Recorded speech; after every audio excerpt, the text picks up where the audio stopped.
오늘 우리가 다 함께 나눌 말씀은 고린도후서 7장 12절 말씀입니다. 한 절 말씀을 다 함께 합독하시겠습니다. 그런즉 내가 너희에게 쓴 것은 그 우리를 행한 자를 위한 것도 아니요 그 우리를 당한 자를 위한 것도 아니요 오직 우리를 위한 너희의 간절함이 하나님 앞에서 너희에게 나타나게 하려 함이로다. 아멘. 사도 바울은 자신이 회개하는 데 있어서 철저한 하나님의 은혜를 경험한 사람이었습니다. 그러므로 그는 인간의 회개에 있어서 하나님의 절대적인 주권을 인정하는 사람이었습니다.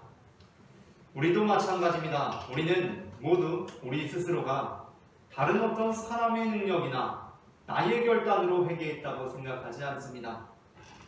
심지어 우리가 어머니 뱃속에서부터 믿은 모태 신앙인이라고 할지라도 지금 우리가 이 믿음을 지니고 있는 것은 전적인 하나님의 은혜입니다.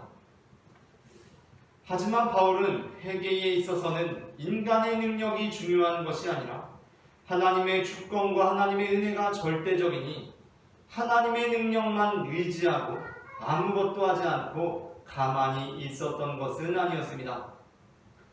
바울에게 고린도 교회가 범죄하고 있다는 소식이 들렸을 때 바울이 행한 일이 무엇이었습니까?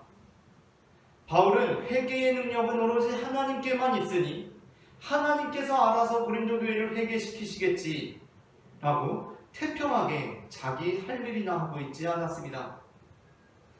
바울은 고린도 교회로 하여금 회개하게 하기 위하여 편지를 쓰므로 고린도 교회가 회개할 수 있도록 열심을 냈습니다. 우리의 모습도 이와 같아야 합니다. 우리는 한 사람이 회개하는 데 있어서 그에 대한 절대적인 하나님의 주권을 믿습니다. 그래서 우리는 어떻게 찬양합니까?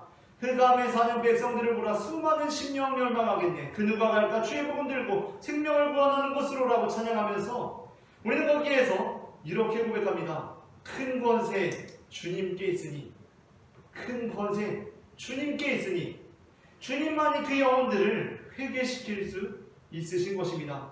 그러니까 근데 우리가 해야 할 일은 무엇입니까? 큰 권세 주님께 있으니 그냥 가만히 있자는 것입니까? 그것이 아닙니다.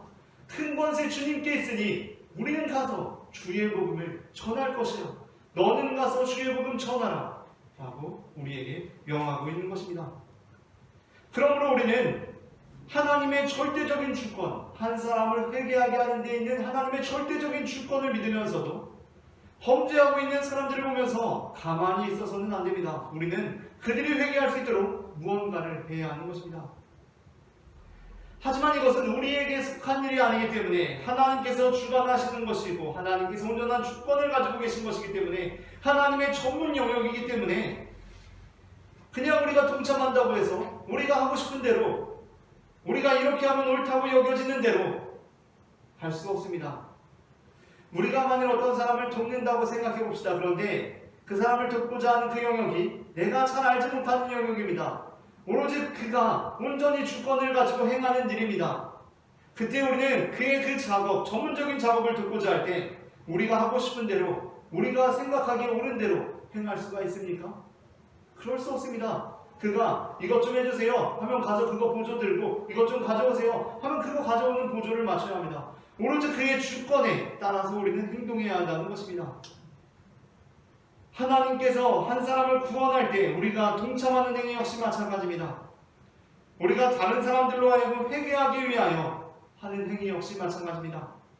우리는 그냥 우리가 하고 싶은 대로 이렇게 하면 되겠거니 하면서 다른 사람들을 회개하게 하시는 그 하나님의 역사에 동참해서는 안 됩니다. 우리는 이 분야의 전문가 그리고 이에 대한 주권자 바로 그 하나님의 뜻에 따라야 합니다. 사도 바울은 오늘 본문을 통해서 자신이 고린도 교회로 하여금 회개하게 하기 위해서 이 하나님의 구원사역, 회개사역에 어떻게 동참했는지를 말씀합니다. 오늘 우리는 너희의 간절함이 너희에게 나타나게 라는 제목의 설교를 나눕니다. 제목을 제가 먼저 읽으면 따라 읽는 식으로 두 번 읽겠습니다. 너희의 간절함이 너희에게 나타나게 너희의 간절함이 너희에게 나타나게 너희의 간절함이 너희에게 나타나게 너희의 간절함이 너희에게 나타나게. 오늘 전해지는 말씀을 통하여서 바울이 고린도 교회로 하여금 회개하게 하기 위하여 어떠한 태도로 고린도 교회에 편지를 썼는지를 알게 되고, 우리 또한 그 하나님의 구원 사역, 회개 사역에 동참함에 있어서 우리 뜻대로 우리의 생각대로 행하는 것이 아니라 겸손하게 하나님의 뜻을 받들어 해나가는 성도가 되기를 소망합니다. 아멘. 그렇다면 우리는 한 사람, 한 지역, 한 교회를 회개하게 하시는 하나님의 사역에 동참하기 위해 어떻게 해야 합니까? 먼저 첫째 함께 읽겠습니다. 첫째, 불의를 행한 자들을 단순히 정죄하고 그들을 고발하는 방식으로 동참해서는 안 됩니다. 고린도후서 7장 12절 첫 번째 부분까지를 함께 읽겠습니다. 그런즉 내가 너희에게 쓴 것은 그 불의를 행한 자를 위하여도 아니요. 아멘. 바울은 자신이 고린도 교회로 하여금 회개하게 하기 위하여 쓴 편지가 불의를 행한 자를 위한 것이 아니라고 합니다.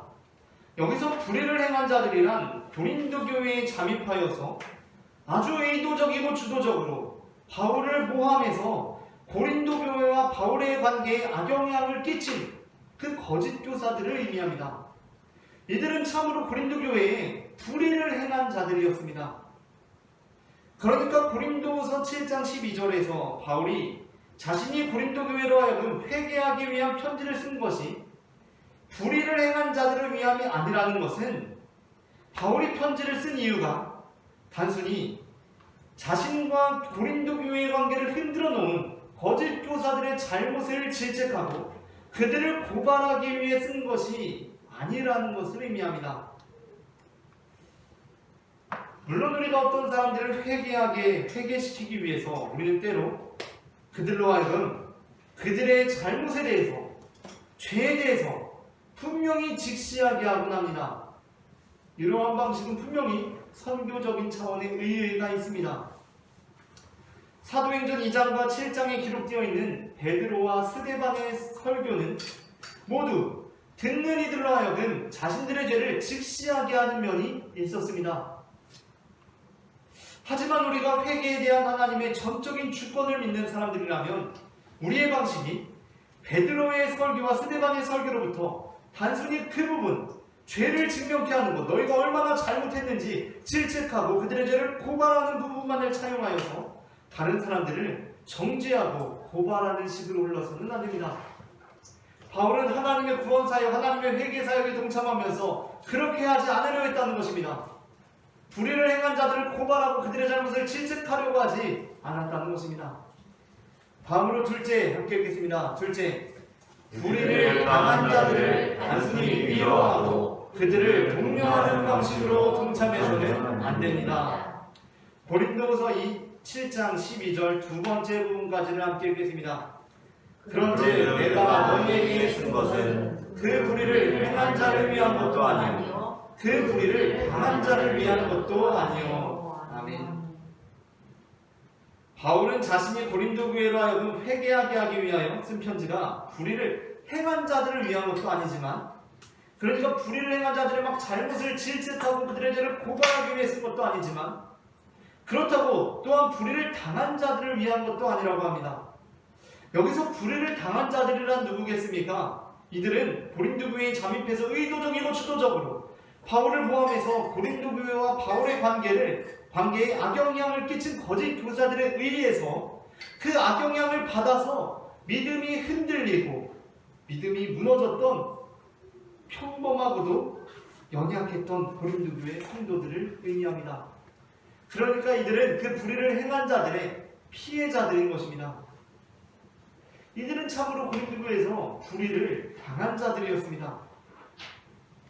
그러니까 고린도후서 7장 12절에서 바울이 자신이 고린도 교회로 하여금 회개하기 위한 편지를 쓴 것이 불의를 당한 자들을 위한 것이 아니라는 것은, 바울이 편지를 쓴 이유가 단순히 거짓 교사들에 의해서 그 믿음이 흔들리고 무너진 고린도 교회 성도들을 위로하고 격려하기 위해 쓴 것이 아니라는 것을 의미합니다.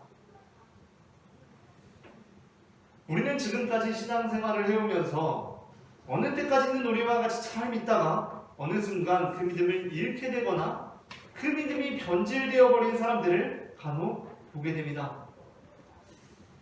어린 시절에는 참 교회에 잘 다닌 친구였는데 성인이 되기 전에 청소년기 시절까지만 해도 중고등학생 시절까지만 해도 참 예수님을 잘 믿는 아이였는데 그 친구 결혼하기 전까지는 참 예수 잘 믿었는데 그 사람 아이 낳기 전까지만 해도 마흔쯤이었나 그때까지만 해도 참 그 믿음이 온전했는데 어느 순간 그 믿음이 흔들리고 무너지고 변질되어 버리고 많은 사람들을 보게 되는 것입니다.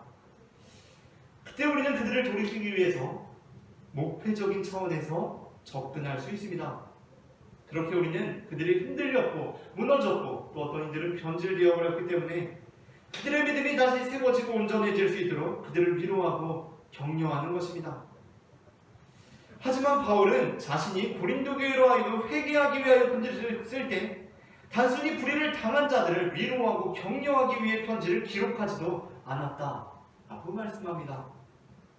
그러므로 우리들 역시 어떠한 사람을 회개시키고자 하는 하나님의 구원사역, 회개사역에 동참하고자 할 때 단순히 그 피해자들을, 그 낙심한 자들을 격려하고 위로하는 차원으로 접근해서는 안 됩니다. 마지막으로 셋째, 함께 읽겠습니다. 셋째, 그들의 간절함이 하나님 앞에서 그들에게 나타나게 하는 방식으로 동참해야 합니다. 고린도후서 7장 12절 전체를 다시 한번 읽겠습니다. 그런즉 내가 너희에게 쓴 것은 그 불의를 행한 자를 위한 것도 아니요 그 불의를 당한 자를 위한 것도 아니요 오직 우리를 위한 너희의 간절함이 하나님 앞에서 너희에게 나타나게 하려 함이로라. 아멘. 바울은 고린도 교회로 하여금 회개하게 하기 위하여 고린도 교회에 편지를 썼던 자신의 목적에 대해서 먼저는 불의를 행한 자들의 죄를 고발하기 위해 쓴 것이 아니라고 했습니다. 그리고 이어서 불의를 당한 자들을 위로하기 위해 쓴 것도 아니라고 했습니다. 그 이유는 바울은 고린도 교회로 하여금 회개하게 하는 것은 자신의 능력에 달린 것이 아니라 자신의 그 인간적인 능력에 달린 것이 아니라 온전하신 하나님의 능력에 달린 것을 믿었기 때문이었습니다. 그렇다면 바울이 취한 태도는 무엇입니까?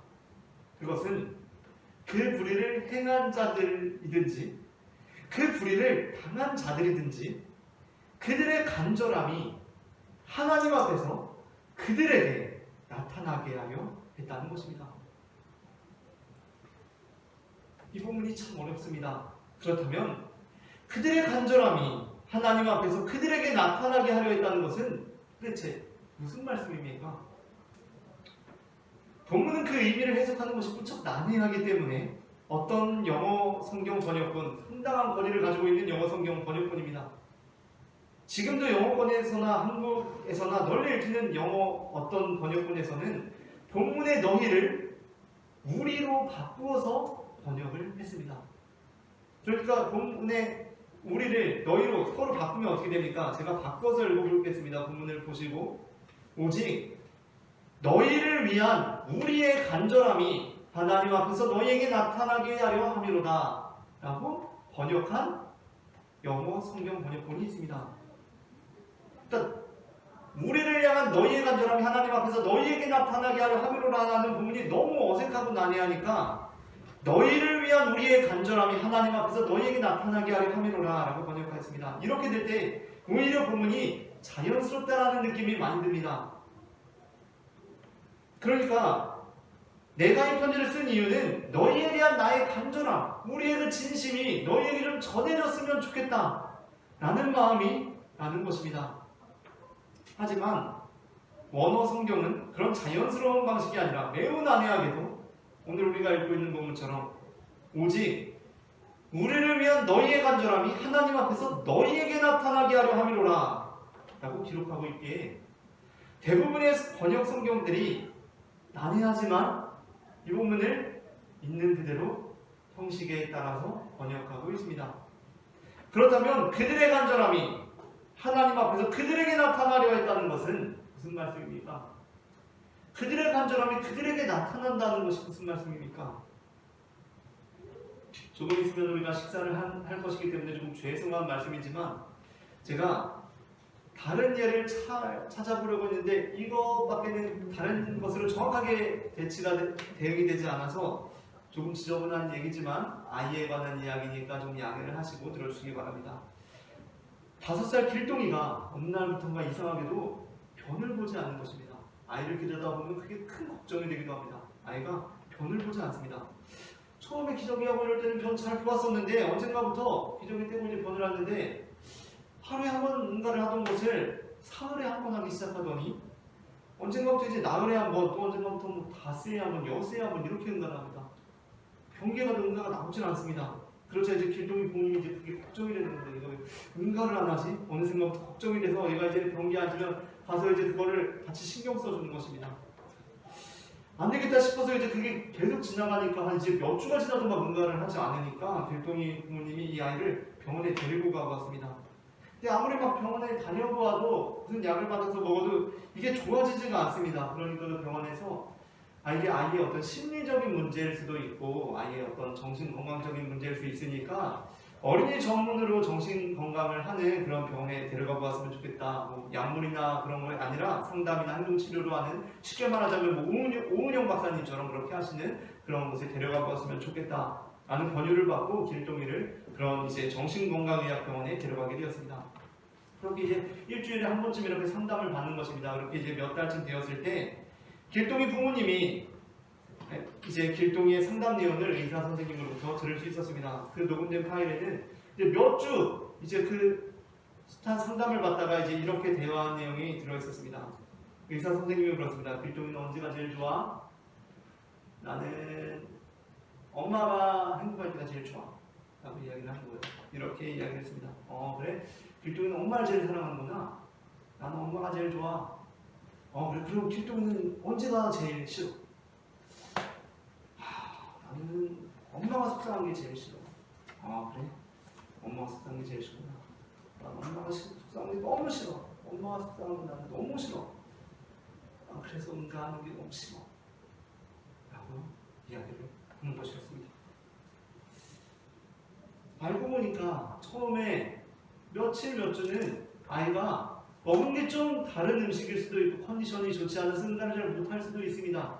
응가가 안 나올 수도 있지 않습니까? 우리도 그렇지 않습니까? 음식에 따라서 컨디션에 따라서 며칠 편을 잘 못 볼 수도 있습니다. 그런데 그 초반에 이제 그게 좀 이상하니까 엄마가 애가 변기에 앉을 때마다 앞에 가서 같이 신경을 써주었던 것입니다. 그 앞에서 변기 앞에서 미간을 찌푸리고 길동아 응가해! 응가 왜 못해? 응가 왜 못해? 앞에서 그러고 있으니까 아이가 변기에 더 이상 앉고 싶지 않았던 것입니다. 그래서 길동이는 엄마가 웃는 모습만, 엄마가 행복한 모습만 보고 싶어서 변기에 앉기도 싫고 응가하기가 싫다는 이야기를 듣게 되었습니다. 그런데 참 이상한 것은 그 이전에 어느 누가 길동이한테 너 왜 응가 안 하니? 길동아 너 왜 응가 안 해? 너 해야 돼! 라고 아무리 그 이유를 추궁해도 길동이 스스로도 자기가 왜 응가가 하기 싫은지를 알지 못했다는 것입니다. 몇 주간의 상담을 통해서도 전문가가 그렇게 그 아이의 심연에 접근을 해서야 그 원인을 찾게 되었다는 것입니다. 자신의 그 마음이 자신에게 나타나 보이지가 않았다는 것입니다. 길동이 역시 상담을 받으면서 내가 왜 응가를 못하지? 내가 왜 변기에 가기가 싫지라는 그 이유를 스스로 알게 되었다는 것입니다. 내가 지금 응가를 못하는 이유, 내가 변기에 가기 싫은 이유, 그거 스스로 해결하지 못했는데 의사 선생님과의 상담을 통해서 그게 내가 엄마를 너무 사랑해서 그런 거구나. 난 엄마의 웃는 모습이 너무 보고 싶어서, 엄마가 막 인상 쓰고 엄마가 속상해하는 게 보기 싫어서 나는 그랬던 거구나 라는 것을 깨닫게 되었다는 것입니다. 사도 바울은 고린도 교회에 편지할 때 불의를 행한 자들을 정죄하고 그들을 고발하려고 편지를 쓰지 않았습니다. 그리고 불의를 당한 자들을 위로하고 그들을 격려하기 위해 편지를 쓰지도 않았습니다. 그렇다면 바울은 어떠한 목적으로 편지를 썼습니까?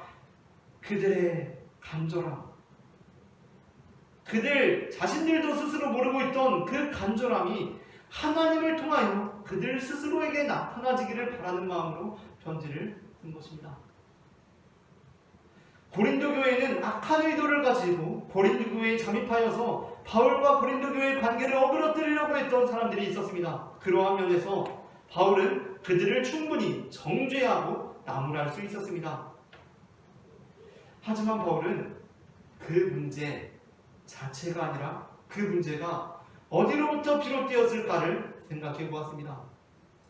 그리고 바울은 그것이 사실은 그들이 하나님을 간절히 사랑한 데 대한 부작용으로 일어난 것은 아니었을까 생각했습니다. 그래서 바울은 그들을 정죄하기보다는 사실 그들이 그렇게 잘못 행동하고 있는 것은 하나님에 대한 그들의 간절함이 있었기 때문이라는 믿음으로 그들의 간절함이 그들 스스로에게 깨달아지기를 원했습니다.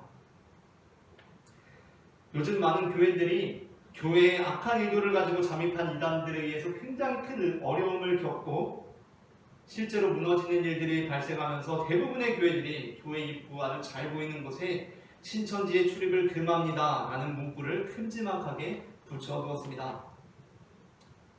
우리는 그러한 교회의 방침이 교회를 지키기 위한 하나의 방법이 될 수 있으리라고 믿습니다. 그러나 우리 온유교회에는 그 스티커를 붙이지 않았습니다. 왜냐하면 우리 역시 이단들이 우리 교회의 핵심적인 영역에 들어오는 데 대해서는 철두철미하게 경계하겠지만 우리 온유교회의 현재 상황을 볼 때 그들이 교회에 들어와서 한두 번 말씀을 듣는 것까지 막을 필요는 없다고 생각했기 때문이었습니다. 사도 바울은 그리스도인들을 핍박하러 가다가 하나님을 만났습니다.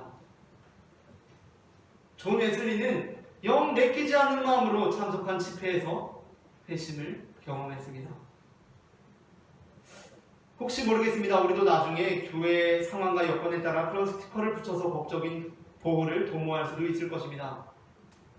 그러나 어떻게 보면 그들이 그렇게 지금 활동하고 있는 건 역시 설령 그것이 매우 좋지 않은 부작용일지라도 그러한 활동 자체는 참된 신앙으로부터 한참 왜곡된 것이 분명할지라도 어쩌면 그들이 그렇게 행동하고 있는 것은 그 마음의 심연에 하나님을 향한 간절함이 있기 때문일 수도 있는 것입니다. 또한 불의를 당한 자들에 대해서도 어떻습니까? 바울은 그들에게 인간적인 위로와 격려를 하지 않습니다. 바울은 자신의 글을 통해 그들이 인간적인 위로나 격려를 받기보다는 그들이 상처받았던 것이 그들이 나약했기 때문이 아니라 사실은 그들 안에 간절함이 있었기 때문이라는 것을 하나님을 통하여 그들에게 나타난 그 간절함을 그들 스스로에게 깨달아지기를 원했습니다. 복음서에서 우리를 가장 큰 충격에 빠뜨리는 부분 중 하나는 예수님의 제자 중 한 사람이었던 가룟 유다의 배신이고 또 다른 하나는 역시 예수님의 제자였던 심지어 예수님의 첫째 가는 제자였던 베드로의 부인이라고 할 수 있습니다. 가룟 유다의 배신과 함께 베드로의 부인은 우리를 충격에 빠뜨립니다. 그것은 분명 잘못된 행동이었습니다. 그것을 정당화해서는 안 됩니다. 그것이 잘한 행동이라는 것이 결코 아닙니다. 그것은 분명 잘못된 행동이었습니다. 그런데 부활하신 예수님께서 베드로를 찾아오셔서 베드로에게 이렇게 물으십니다. 요한복음 21장 15절 말씀을 다 함께 요한복음 21장 15절 말씀을 제가 봉독하겠습니다. 예수께서 시몬 베드로에게 이르시되 요한의 아들 시몬아 네가 이 사람들보다 나를 더 사랑하느냐. 아멘. 그렇다면 주님께서는 왜 베드로에게 그렇게 부르신 것입니까? 성경은 하나님의 말씀이자 유일한 신적인 계시이고 인간적인 측면에서 보더라도 어마어마한 책이기 때문에 이 대목에서 수많은 의미들을 발견할 수 있습니다. 제가 지금부터 나누려고 하는 것이 유일한 의미라는 것은 아닙니다. 그러나 오늘은 그 중 하나로서 예수님께서 베드로의 부인에서 베드로의 사랑을 보셨다는 의미를 나누고자 합니다. 많은 사람들이 베드로의 부인을 보면서 베드로를 정죄합니다. 또 일각에서는 그런 베드로를 위로하면서 사람은 누구나 그럴 수 있다고 인간적인 위로의 메시지를 전하기도 합니다. 그러나 주님께서는 베드로를 정죄하지도 위로하지도 않으셨습니다. 베드로의 행동은 분명 잘못된 행동이었습니다. 그런데 예수님께서는 베드로가 왜 그런 잘못된 행동을 하게 되었는지를 심연을 보셨습니다. 그리고 예수님께서는 베드로가 끝내 부인했던 것은 베드로가 예수님을 끝까지 사랑했기 때문에 가능했던 것임을 진단해내셨습니다. 사실 생각해보면 베드로를 제외한 어느 누구도 예수님을 부인하지 않았습니다. 아니, 부인할 수가 없었습니다. 오직 베드로만 예수님을 부인할 수 있었습니다. 왜냐하면 예수님의 최후의 순간, 모든 제자들이 다 도망친 그 순간 오로지 베드로만이 멀리서 남아 주님을 따르고 있었기 때문이었습니다. 우리는 때로 어떤 사람이 교회에 침입하여 이단 활동을 하고 있었다는 소식을 듣게 됩니다. 그때 우리는 그들을 정죄하고 어쩌다 저 지경이 되었을까 단식합니다. 하지만 저는 매우 조심스럽게 그들의 신앙이 변질된 이유를 이렇게 생각해 보게 됩니다. 어쩌면 저들이 저렇게 된 것은 저들이 주님을 너무나 사랑했기 때문 아니었을까?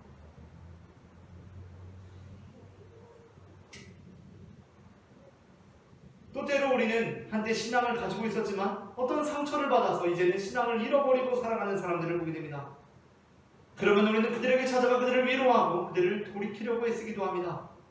하지만 저는 이 역시 매우 조심스럽지만 또한 이렇게 생각해 보게 되기도 합니다. 어쩌면 저들이 믿음을 잃어버리게 된 것은 저들이 나보다 주님을 더 사랑하고 있었기 때문 아니었을까? 주님께서는 주님을 부인한 베드로를 찾아오셔서 요한의 아들 시몬아, 네가 이 사람들보다 나를 더 사랑하느냐? 라고 물으셨습니다. 이 말씀은 예수님께서 베드로를 추궁하면서 하신 말씀이 아니었습니다.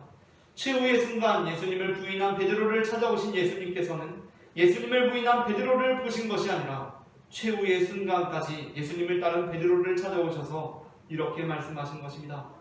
요한의 아들 시몬아, 네가 이 사람들보다 나를 더 사랑했구나. 그 말씀이 베드로로 하여금 다시 주님께 회개하게 했습니다. 아, 내가 주님을 부인했던 것, 그것은 주님을 정말 사랑했기 때문에 주님을 부인한 것이구나 하고 깨닫게 되었기 때문입니다. 우리가 주님의 회개 사역에 동참한다는 것은 바로 불의를 행한 자들에게나 불의를 당한 자들에게나 사실 중요한 것은 그들이 불의를 행했다는 것이 중요한 것이 아니고 그들이 불의를 당했다는 것이 중요한 것이 아니고 그들의 불의 행함, 그들의 불의당함이 사실은 하나님을 향한 그들의 간절함으로부터 비롯된 것이라는 사실을 그들로 하여금 스스로 깨닫게 하는 것입니다. 그들 스스로도 모르고 있습니다. 내가 왜 인가가 안 나오지? 내가 왜 병기에 가기 싫지? 내가 왜 주님을 부인했지? 스스로도 자기가 못난이라고, 스스로도 자기가 죄인이라고 생각하고 있습니다.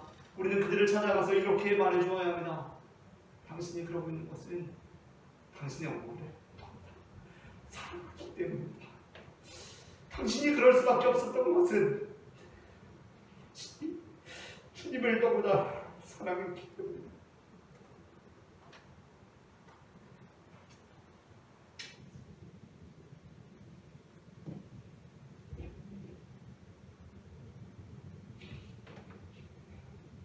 오늘도 우리가 만일 그 믿음이 변질되어서 교회에 잠입하여 악한 일을 하고 있는 사람들을 보게 될 때 우리는 그들의 모습을 보여 저들은 얼마나 주님을 사랑했을까?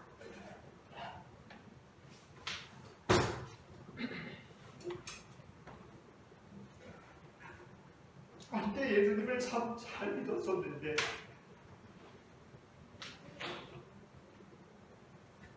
지금은 그 믿음을 잃어버린 사람들을 보며 저들이 그 믿음을 잃어버릴 만큼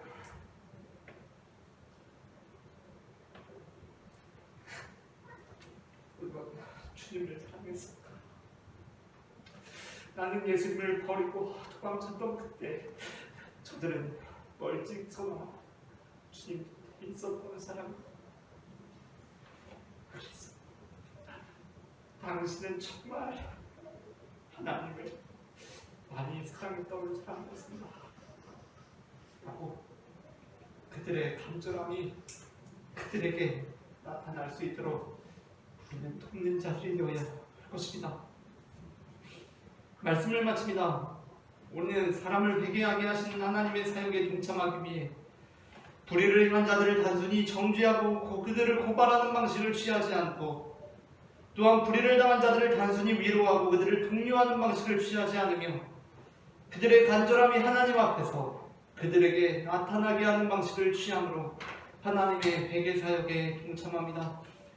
우리가 사도 바울처럼 사람들로 하여금 자신들이 얼마나 하나님을 간절히 바라고 있는지 스스로 깨닫게 하므로 많은 사람들로 하여금 주님께 돌아오게 하는 성도가 되기를 소망합니다.